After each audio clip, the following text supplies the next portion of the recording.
evening, everybody. It's your old friend Larry again, and I'm back with another Larry Visits Storytime edition. And this one is Sky City, New Mexico. Yes, I've already done the Sky City, but I like revisiting cities, and well, not to mention, I go through here frequently. So, I hope you bear with me for about the next 5 to 7 minutes, and I'll give a little backstory on this story that I came up with. I was coming through Flagstaff tonight and got fuel at the Fly & J before Flagstaff. If any of my trucker friends knows where that is, comment below. And I was driving through and it just started snowing. I mean, out of nowhere, just poof, snow everywhere. People driving with their four-ways on and everything else. So I decided to do one for Sky City, and I titled this one Sky City, New Mexico and the Great Snow of 1730. So I kind of threw a past date in there, and so with that being said, here's the story.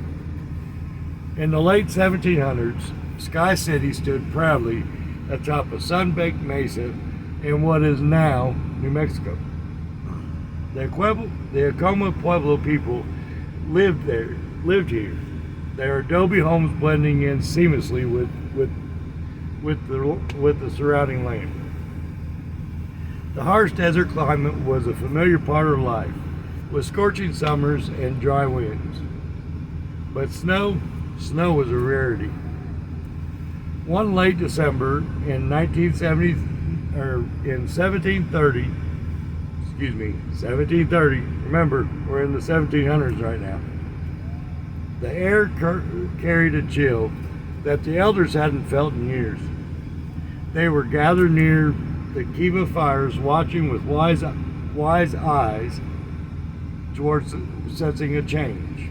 Children, blissfully unaware of what might come, playing in the dusty streets, laughing, echoing across the mesa.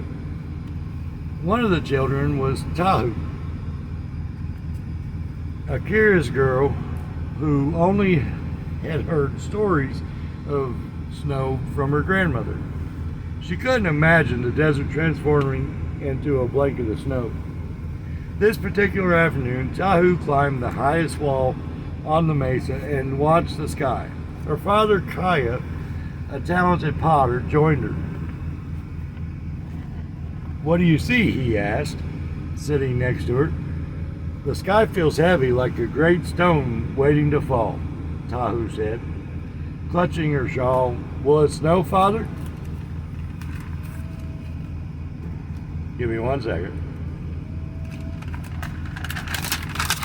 Caius gazed at the thickening clouds.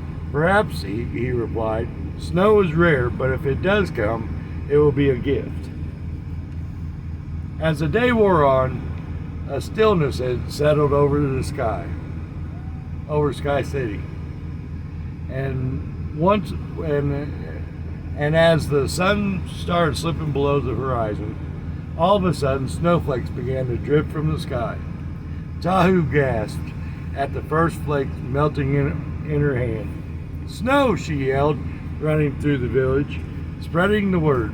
The people emerged from out of their homes, marveling at the wonder. Snowflakes fell in thick, silent waves, covering the adobe buildings and dusting the mesa in white. The children laughed and shouted, chasing the swirling flakes, their joy echoing across the desert. The elders offered prayers of gratitude, knowing how precious the snow in this dry land was. Tahu's grandmother, wrapped in a thick buffalo blanket, called over to her. "See," she said gently, a smile on her face. "Snow brings magic, a reminder of nature's blessings." Tahu smiled, her eyes wide with wonder. "It's beautiful," she whispered. Her grandmother nodded. "Yes, the earth reminds us that there are blessings by this gift." The snow continued to fall throughout the night, and Sky City was transformed into a quiet, glittering wonderland. By morning, the mesa was blanketed in white, a sight of breathtakingly beauty. The Como people cherished the magic, knowing soon the snow would melt and return to normal life, dry and desolate.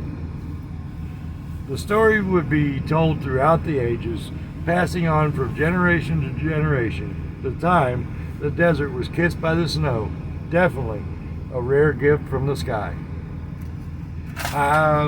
That's all I have for you tonight. I hope you enjoyed this video. I love making these videos for you guys. So if you would, do me a little favor. Comment below, like the video, share it if you want to. But subscribe to this channel. I'll have more stories for you, and some better than others, some worse than others, but there'll be stories nonetheless. So remember, make sure your coffee's strong, roads are dry, and get them done.